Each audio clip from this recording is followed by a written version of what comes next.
Welcome to this second part of virtual analog modeling, the Bull way. And in the previous video we saw how I use system modeler Mathematica to obtain the differential equations of a simple RC filter. But in this case I'm going to start with a simpler example, which was one of the first models that I tested. What I wanted to start with, it was a crossfader. So a crossfader is kind of simple, right? You have two signals, two audio signals, and you want to go from one to the other and like morph the signals, transitioning from one signal to the other, right? And in the earlier texts that I saw about digital signal processing, they usually do like something very simple, like lowering the volume of one signal and increasing the volume of the other. But there were things that I didn't like about that approach. But when listening to analog crossfaders and passive ones, like the one that I'm going to model, there was a difference. So in this for example, we're going to try to calculate it and see why there is a difference. And there is this web page where you can find different crossfader circuits, starting from the simplest one. You have like an audio input and one audio output based on a potentiometer, and based on this one, it's possible to create this circuit, because it's called the taped circuit. But there is this other one that has a few advantages over this one. And this is the one that I wanted to analyze. So when I initially saw it, so I wanted to know what are the equations behind that defines what's the gain of the voltage as you are moving this potentiometer. So this is the circuit that I make. This is the one that I was showing you before. It has these 4 resistors, the potentiometer. We have 2 input signals, which is going to be our audio, the control signal, which is a value that goes from 0 to 1, and then we just measure the voltage at this point. We have it as output. And this is what I'm doing. I have a pulse, a sawtooth, and this thing that is going to produce like a triangle that is just going to change. It's going to simulate the movement of our potentiometer, and then I'm writing that file into a WAV file. And let's simulate this. This may take a while because every time that I render audio, it needs to calculate too many points, more than what is needed in order to give us like the most accurate sampling. So let's wait.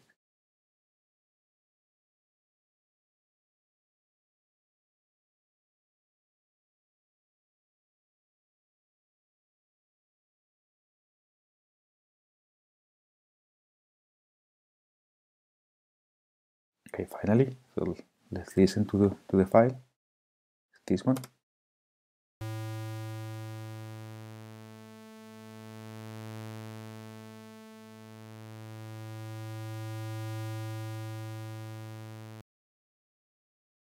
Okay, there you can hear how it sounds, and let me just make a shorter simulation. Let's say 2 seconds.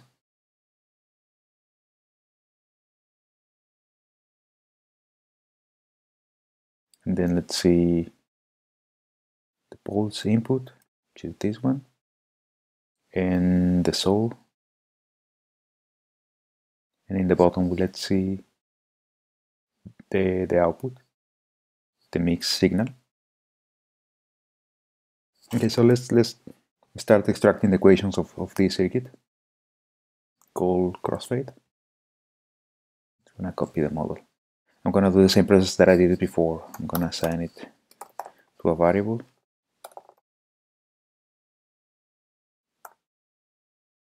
Not this one. This is the link of my previous video. And I want to copy this name.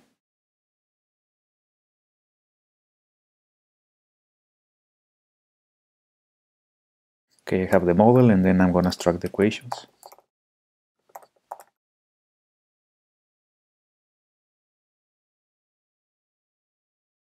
And yeah, we have lots of equations because there are many models, and let's use the simplification.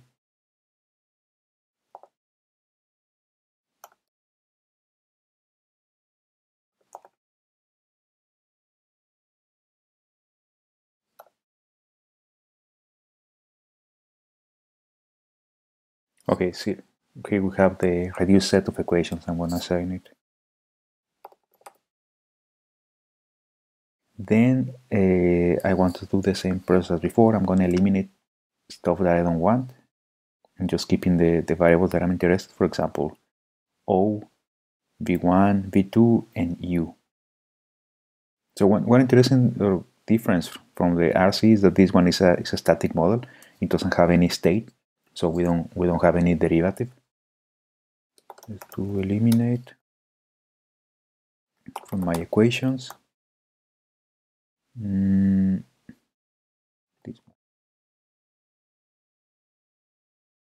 one. Let me start writing the replacements. So V2 is one of my interest variables.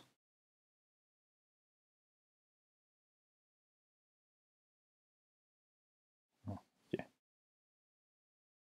have an extra. Okay, I'm gonna eliminate this one.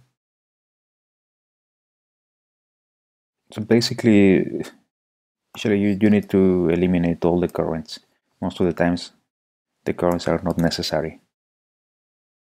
So everything that ends with I can be eliminated.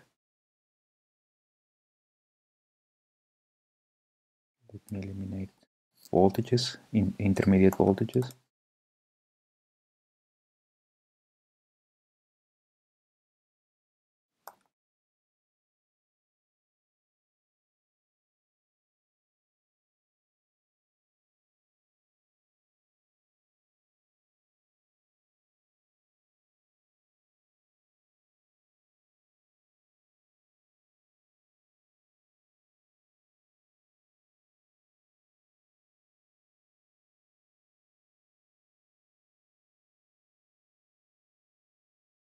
Almost ready.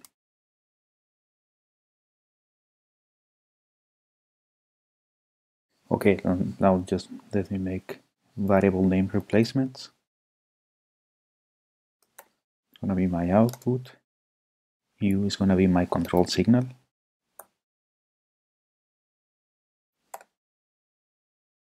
And finally, V1. That's it, and we have reduced everything to a single equation. Simplified. And I want to express it in terms of the output. So I'm gonna use sort to rewrite it.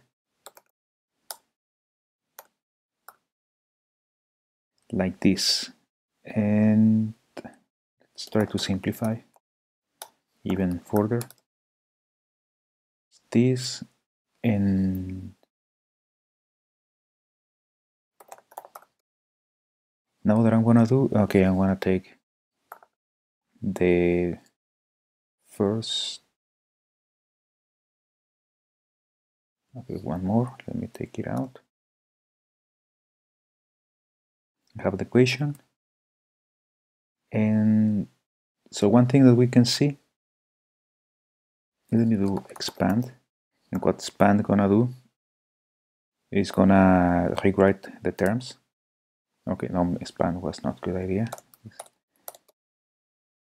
Like this. So we can see that we have a denominator and we have a term that is function of U for V1 and V2.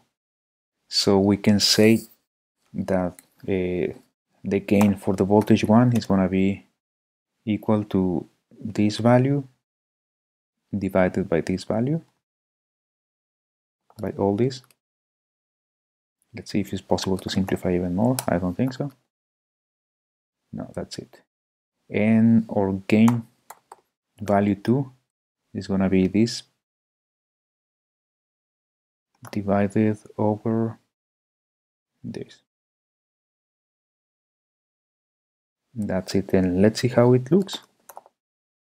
Let's make a plot of the gain value 1, the gain value 2, and we're going to use the control signal U that goes from 0 to 1.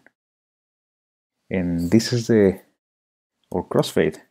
We can see the gain that we are going to have for every signal when we move it. And this looks a bit strange, but maybe, yeah, maybe I did something wrong, but that's basically it. And we can actually just go and implement this equation, and we can get what's going to be the gain that for our crossfader. And this is one thing that I did at the beginning, and I'm using this for many of my models. Every time that I have to crossfade, I already have coded these equations, and those are the ones that I use. So this was a model that didn't have any state, but you could see that we yeah, with a little bit of manipulation we can get the values that we want out of the control signals. The next one that I'm gonna try to show you is it's a tone stack. So this page has lots of circuits of guitar amplifiers, of the circuits that I use to change the tone of your guitar. And one that I particularly like, because I had one where I had a Fender amp before, and it had this very simple circuit. You can see it's just like 2 resistors, 1 capacitor, and another capacitor here. So these 2 capacitors, and I like the sound, and it's super simple to make it. You just need 2 potentiometers, one for the treble and one for the bass. So what I did with this one, I created the model using the components that I have already defined. You can see capacitors, 2 potentiometers, one with 1 control signal for the treble, 1 for the bass, and these 2 resistors, and then we just sense the output. So I'm actually gonna reuse all this. I'm just gonna delete this part, and let's see what I get. No, not this one.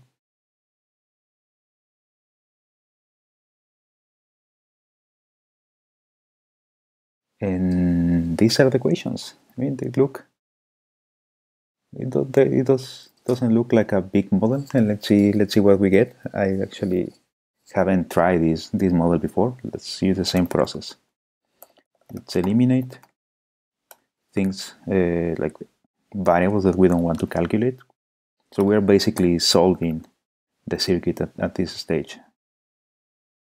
I'm gonna eliminate this current. Okay, from here I want to keep the bass control.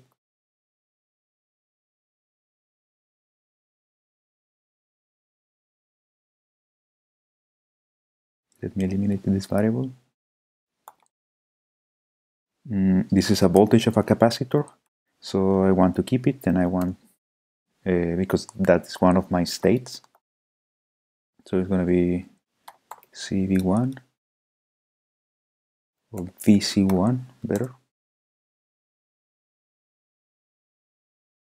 Let's eliminate this current, this voltage, this other current. What else? This one.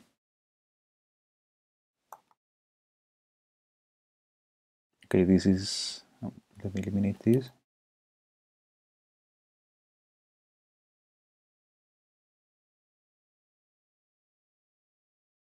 And there is a way of automatically getting most of the connector equations, but in this example I'm just doing it the dummy way, which is copying and pasting That way you can see how the equations are being transformed.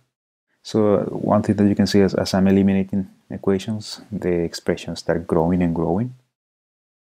It gets more complicated because I'm eliminating all the intermediate values.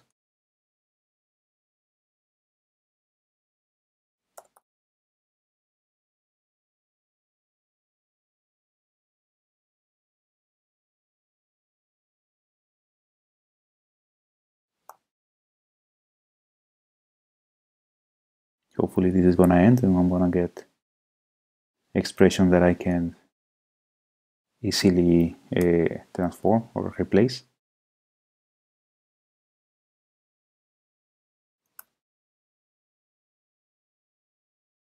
Okay, gonna replacements. This is U, which is my input. This is Y, which is my output. I have the treble control.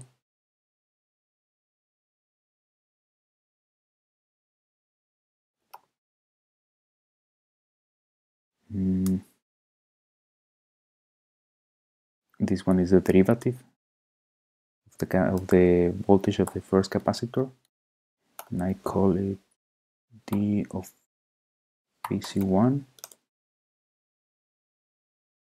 This is my second state, VC2.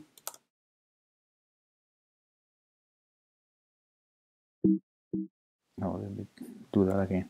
I'm having problems with my computer keyboard that sometimes the command I cannot press it.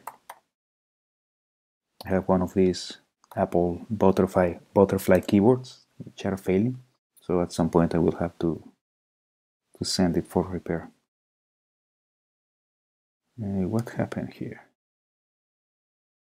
Oh yes, I should not paste it here. This goes here. Okay, seems like I have replaced everything.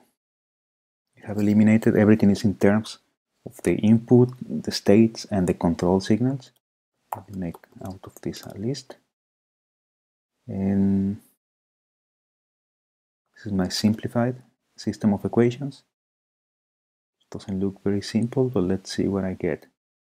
So what I need to do now is separate the terms derivative of VC1 and derivative of the VC2. So this should be 3 equations. Yes, here they are. First one,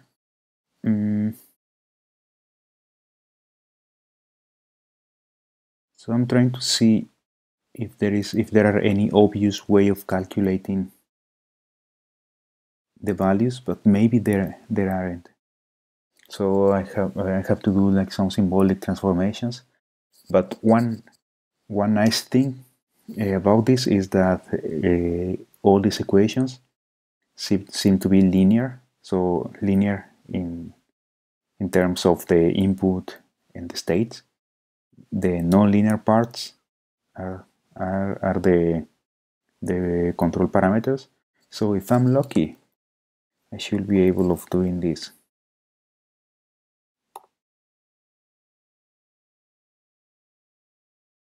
So what I want to solve, I'm gonna give these 3 equations, and I want to get the derivative of VC1, derivative of VC2, and the output. Let's see. No, I did something wrong. Let me copy the names just in case.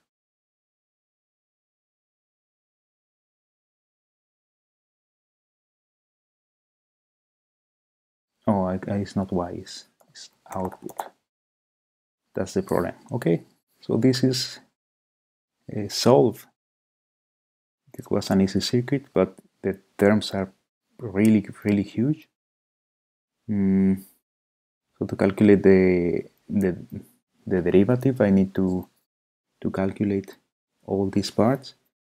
So one thing that we can see is that all these terms, like these two equations start with the same term, and then we have these huge expressions. So I'm gonna try to I'm gonna save this.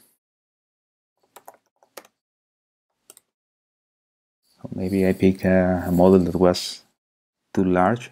I mean that resulted in something very large in order to be processed.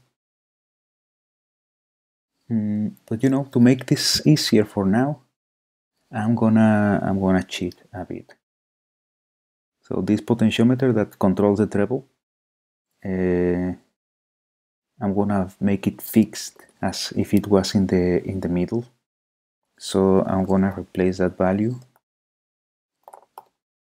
with let's say 0.5, which is exactly in the middle.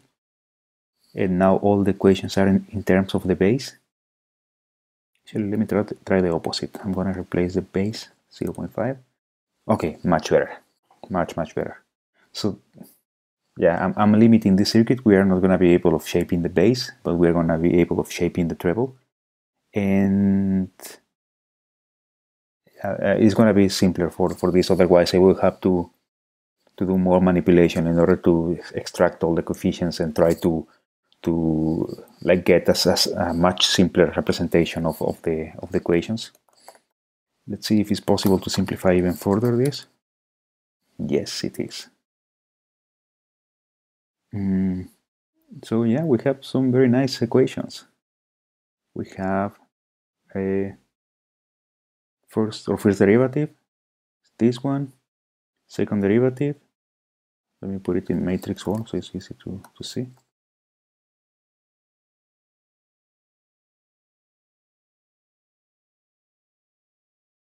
Oh, like this. These are all equations. So just to make sure that the equations are correct, what we can do is test these differential equations in the Modelica language, and for that I'm going to create a new model. Brown face treble. So this is to control only the treble. What I'm going to do, I'm going to add rail input. How is it called? Yes, rail input. Actually, 2 rail inputs and 1 rail output. So we're going to have an input signal, an output signal, and a control signal. So I'm just going to rename this to, no, this cannot be U. This is going to be, what should I call it? Okay, this one is going to be UV. This one is going to be U. And this is the model that we are going to create. And to do that, we're going to use the text view, and we're going to write the equations manually in the Modelica language. So, I mean, passing this equation from here to Modelica is very straightforward. So I'm going to specify that this is the derivative of the capacitor, and it's going to be equals to this value times our input, which is V. VC is it's a variable that we need to declare. Here we need a multiplication, and we need to declare VC2. VC2 seems correct. Let me get the second equation.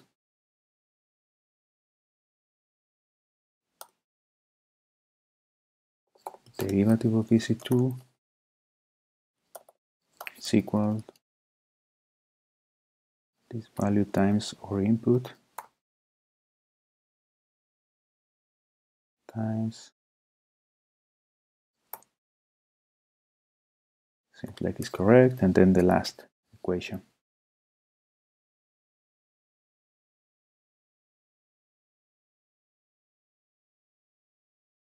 which is the output is called Y.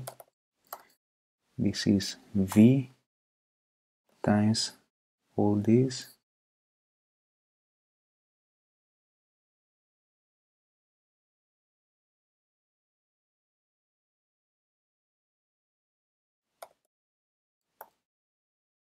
Okay, it's not nice looking, but it should work. So we just need one more thing, which is define the treble. I actually call it U. So it's U, U, U. Our model is correct. We have a very small system of equations that only controls the treble, unfortunately, because otherwise I would have spent a lot of time like fixing it. Let's take this as a start point. I'm gonna what should I do? Yeah, let me remove this one, and I'm gonna add my new model, which is Brown phrase treble. Have my input.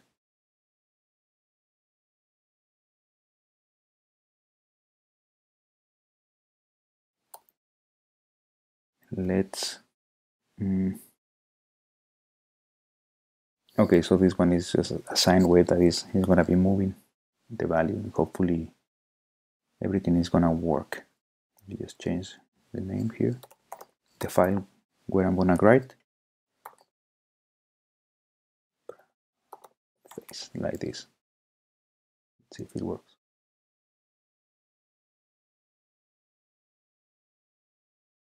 It's simulating at least. Let me just pause it and see the output. Yeah, something is happening.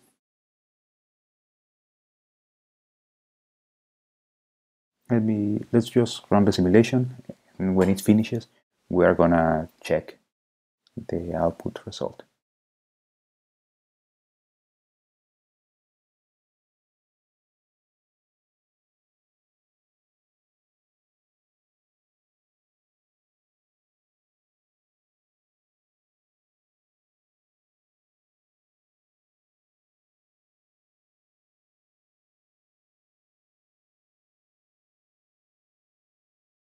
It's done.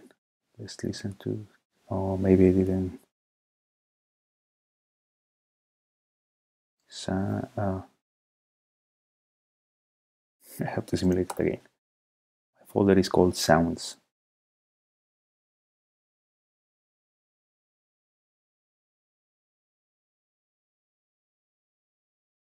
Okay, now we should be creating the file. Okay, there it is, but I'm not gonna open it otherwise, because the file is not completely written.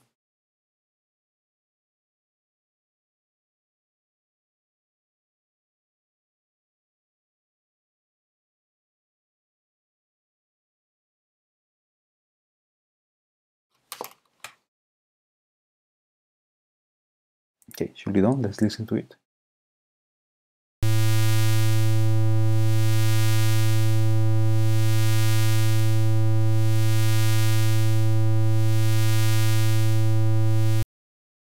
Okay, there we have it. So this is like a simple filter. It's also a linear circuit. We didn't have too many complications apart from from me cheating and eliminating the base control in order to get smaller equations that are easier to just copy and paste. But let's see. Let's do one more thing. I'm gonna simulate only 1 second, and let's see. Actually, let me remove the writing to file. That way, the simulations are gonna be much faster.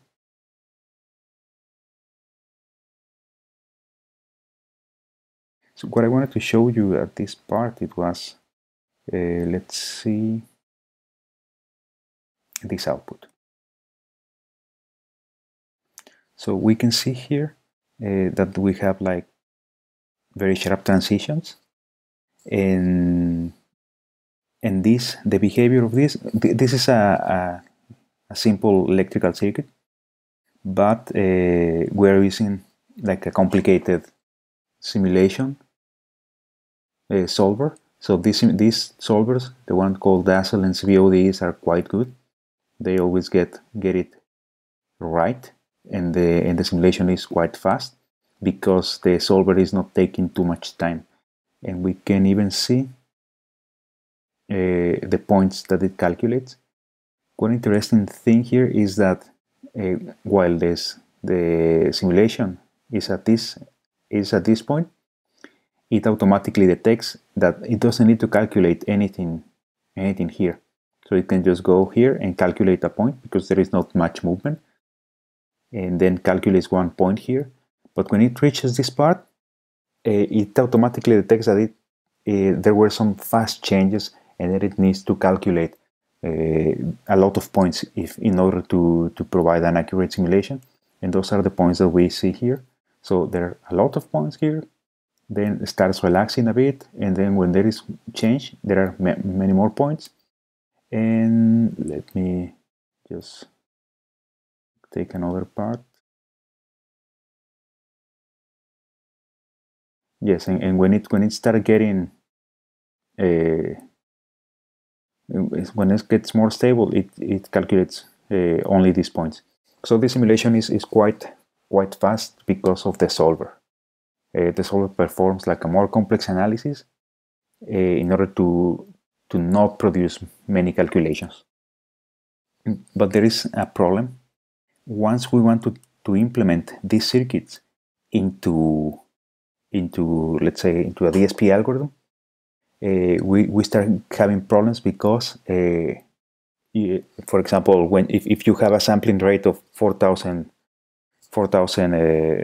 let me put back this, the 44.1K. Let me reveal this and let's see what are the points that are being calculated. So the points here are fixed, and sometimes it can happen that depending on the circuit, it's necessary to calculate more. You can see that they are not exactly spaced, and this is because the solver is intervening and telling you, like, if you want to be accurate, you need to add more points than the sampling rate. So what I'm gonna do, I'm gonna change to another integration method, which is the most basic, the fixed point Euler. And let me just calculate how much is gonna be for our step. So it's gonna be 1/44100. So this is our step at 44.1. I'm gonna put this value and let's simulate. Okay, so one difference that we can see here is that we are only calculating 3 points. If we have a equally spaced sampling, we're calculating only 3 points. Actually, let me try to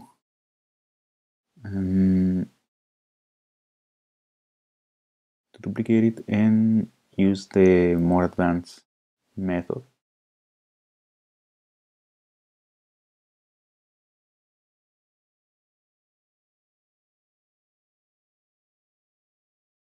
Okay, here you can see the automatic method, the more advanced method, which is more precise.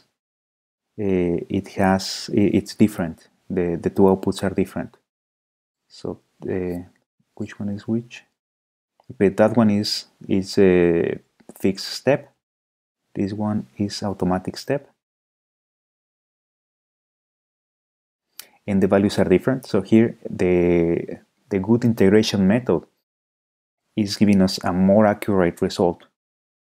And the only way that we can achieve like good results with this one, with this explicit Euler, is by oversampling. Then the error is going to be smaller, but that means that our algorithm is going to be more heavy. But there are different integration methods. Let's say let's use this Euler and let's see what are the differences. So as you can see, this Hune method of integration, it's at this sampling rate, it's quite close to the more advanced method. So if we are gonna implement this in a DSP, we can see that the error of using the Hune method is less. It's smaller compared to a simple Euler method. So I just wanted you to have this in mind, that just getting the differential equations usually is not enough. We need to make tests in order to see if the simulation that we are doing it's good enough. And as we can see here, Hune method at 44.1K, it's good enough. I mean, still not extremely precise, but it's usable. Let me remove the points.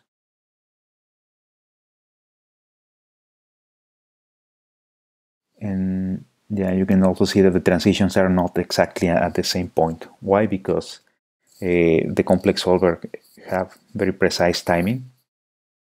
And yeah, and this, I don't want to enter in details to this, but this is actually, this error of sampling also produces aliasing. So what happens, just to conclude, what happens if I go twice the sampling rate, if I do 2x of oversampling? Yeah, we are a little bit closer, but still the accuracy of the complex simulation method is not achieved. Okay, that's it. This is the end of part 2, and in the next part I'm gonna take these equations that I extracted and I'm gonna write them in the Vult language and make a simple module that we can run in VCV Rack.